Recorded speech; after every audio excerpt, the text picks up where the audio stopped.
Standing up in McKinney, this is According to Kellis. Episode 565 coming to you on Monday, the 15th of January, the year of our Lord 2024. And we're going to do thoughts on the debate, day 2, or I guess technically part 1, day 1. Nevertheless, we're going to do last Monday's debates today. I had did my recap, if you will, last week on the second day that I was actually present for. I now watched the appropriate video. Got to say, some of the audio was kind of tough to hear, just it was so quiet, but it might have just been my system. And before we get there, let me remind you, the biggest thing you can do for me, the biggest thing you can do to assist in our ascent is to like, share, and subscribe to this program. Follow on your podcatcher of choice. Join us on the social media. I've got a page and a group over at Facebook. I drop in at MeWe and Gab. And believe it or not, YouTube still has most of my content up. And I'd love for you to give me a join there. Hey, everybody, every little bit helps. Everybody that joins in matters. Let's continue to do that. And one last thing. If you're feeling particularly motivated, do me a solid. Go rate and or review this program at your favorite site.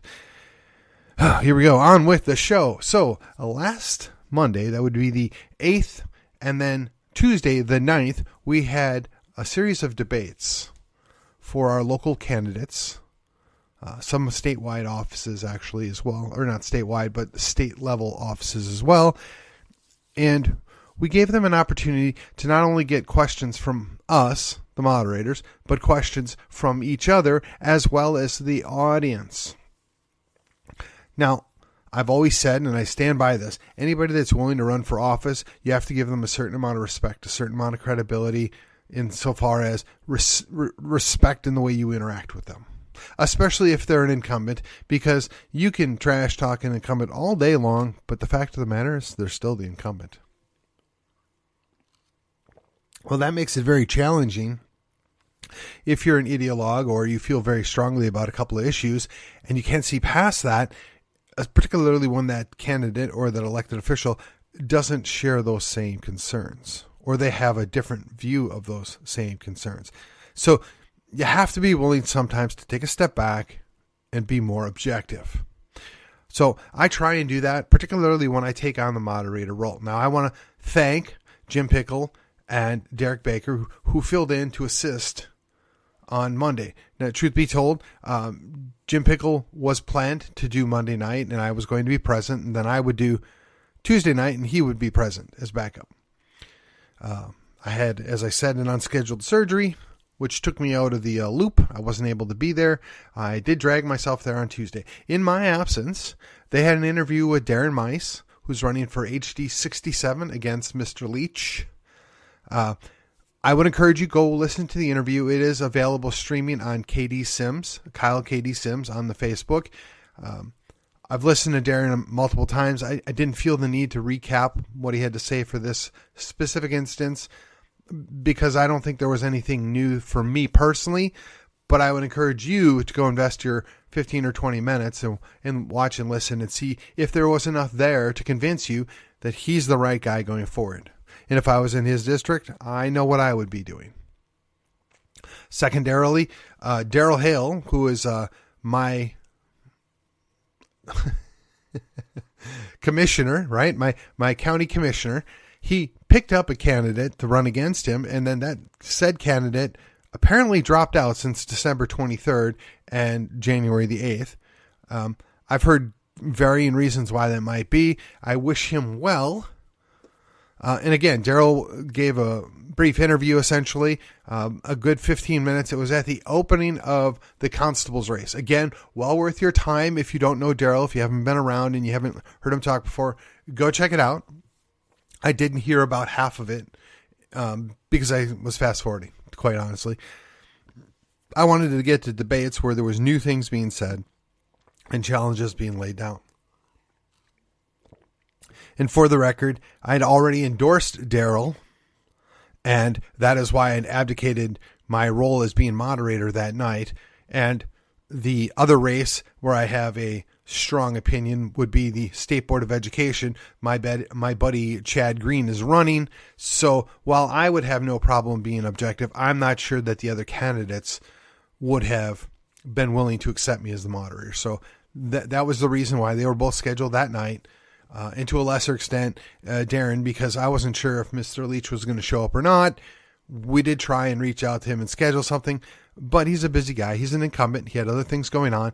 No harm, no foul. All right. So let's start from the beginning. I've already touched on Daren and Darrell. Essentially, Darrell has no challenger now, and Daren has the uphill battle against Jeff Leach. If you are so inclined to retire Jeff Leach, he could use your help. Reach out to him, listen to his interview, give the guy a chance. That being said, we're now going to go ahead and pivot to the Constable's race. This is where things get kind of interesting.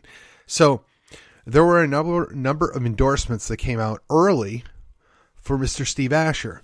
A couple of them piqued my curiosity. So I called one of them and I said, this is not usually the way you do things. Care to explain to me why you think he's a great candidate? We had a nice conversation. Very, very good logical argument as to why. And I'll leave it at that. Listening to both the gentlemen speak, it sounds if it came off if they both had equal basic experience as being a constable. They both had a very good and broad understanding of what needs to be done as the constable. They both have a variety of experiences that would support being the constable. They both spoke clearly and were fairly effective when communicating. And again, much like last week, I'm trying to focus on their presentation and what they did, less so than what their argument was or whether or not they have a specific issue that was at odds. Now, most of the time in these races, particularly when they're courting what would be considered the right wing of the Republican Party, the grassroots of the Republican Party, everybody's an uber conservative. I don't think I heard anything to indicate that either one of these guys would be quote unquote uber conservative. I think they're both solid law enforcement kind of guys. I think one's a little bit more politically active than the other. I think that's a fair comment, but I think the capabilities and the confidence both expressed came across if you watched that interview. What I would say to you, for me personally, I didn't walk away with a strong opinion one way or the other. I am leaning one way, but that's not the subject of this conversation. What I would say to you is, if you don't know, if you're not sure, this may help you.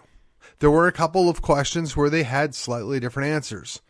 So again, it may push you one way or the other. You should check it out. It's, again, worth your effort, and both came across well, in my opinion. All right, now we're going to spend the bulk of our time on the State Board of Education. And I wanted to do a little sideline here because I feel it's helpful. One of the things that the incumbent mentioned is there's very little statutory power or authority that the State Board of Education has or wields at the state level. Namely, that they dictate the curriculum and what must be in the curriculum and the books, if you will, the textbooks. And it appears, maybe I misunderstood, but it appears there's not a lot else that can or should be done. Now, I don't know that to be the case, but that was the argument being made. In other words, don't expect too much out of the State Board of Education because there's really not much we can do. Well, from my understanding is the authority being granted to the State Board of Education is expanding courtesy of the Texas state legislature. So that could get interesting. Secondarily, as a member of the State Board of Education, you have a responsibility and a duty to utilize the bully pulpit such as it is. The State Board of Education has a limited number of people. They cover multiple counties. It is basically a statewide authority. There is a lot going on here. And even if you don't necessarily have statutory authority over a lot of things, as a state Board of Education member and your influence and your interaction and your authority is your presence, is your interactions, particularly with the local school districts that you represent. And while I found it interesting that there was a certain amount of dismissiveness, like, well, there's only so many things we can do. And, well, you don't understand because we were actually doing this, this, and this. At the end of the day, there are what is specific things or powers that you have granted to you that you must use fully. And then there are secondary or influential powers that's where it really comes to play. Now, I've heard of, and to a degree seen evidence of, manipulation or influence peddling in the local elections by the incumbent. I can't verify that. I'm not making that accusation. I have heard of it. Again, I don't necessarily see that as an absolute negative.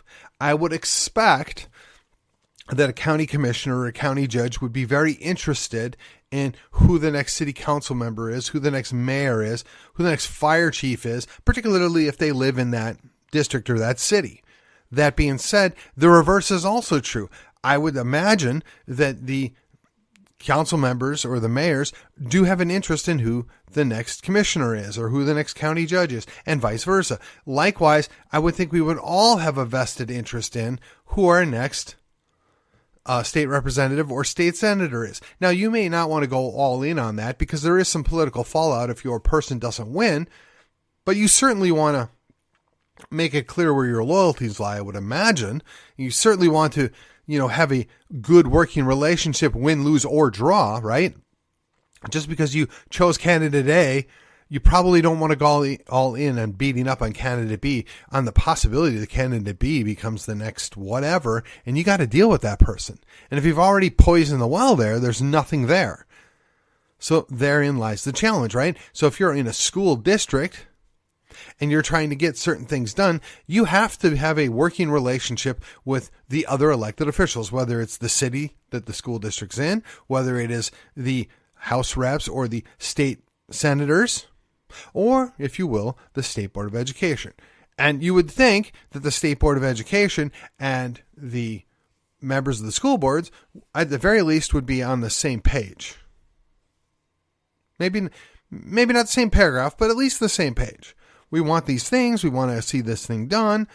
To me, that's what my expectation is. And that's where the bully pulpit comes in, the lobbying comes in, right? We want those things to happen. Now, yes, some of it can get dirty. Some of it can get messy. There are consequences there, which is quite frankly why a lot of people choose to say, yeah, I'm not going to get involved in this specific race. There's no win here if I stick my nose in this.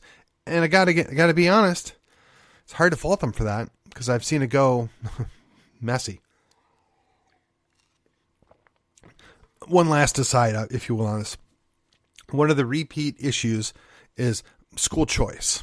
Now, I think school choice is important, but I think it's a whole lot more nuanced and involved than what could ever be tackled in a 30-second response in a question or a minute and a half response in a question. So what I'm going to do is I'm going to follow up on Wednesday's program, and I'm going to spend a little time going into some of the different facets and angles that need to be dealt with if you're going to go into the school choice realm. So we're going to set that all aside because honestly, they all pretty much say the same thing. So as we're going to talk about the State Board of Education, when they're given questions that are from either the crowd or from the moderator, they all pretty much give the same answer. Although one thing is that one of them did indicate that they felt that the governor acted within his constitutional authority during COVID. That did give me pause, but it could be interpreted more than one way. Again, less about what they said or what their policy issue was and more about just how they presented themselves and the conversation that took place and the level of comfort in stating their position. So I'll be honest.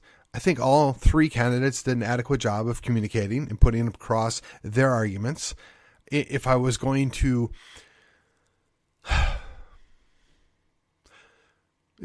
be negative, I would say Pam Little felt the need as the incumbent to push back a little bit, and it might have come across in her voice. I don't fault her for that, especially if she's being called out on stuff that she legitimately thinks that she did or didn't do. I'm gonna have edge on my voice when I'm calling that out too. I mean, you basically just said I'm lying, or you just basically called me out on something, and I'm gonna push back. I'm gonna make sure that no, this is how it actually is. But what I don't understand is if they have presented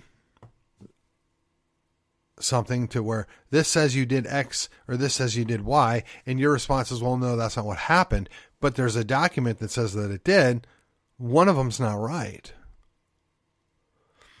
So at that point, you have to take some time and maybe explain it. And I believe she did in one occasion of one of those questions they asked. And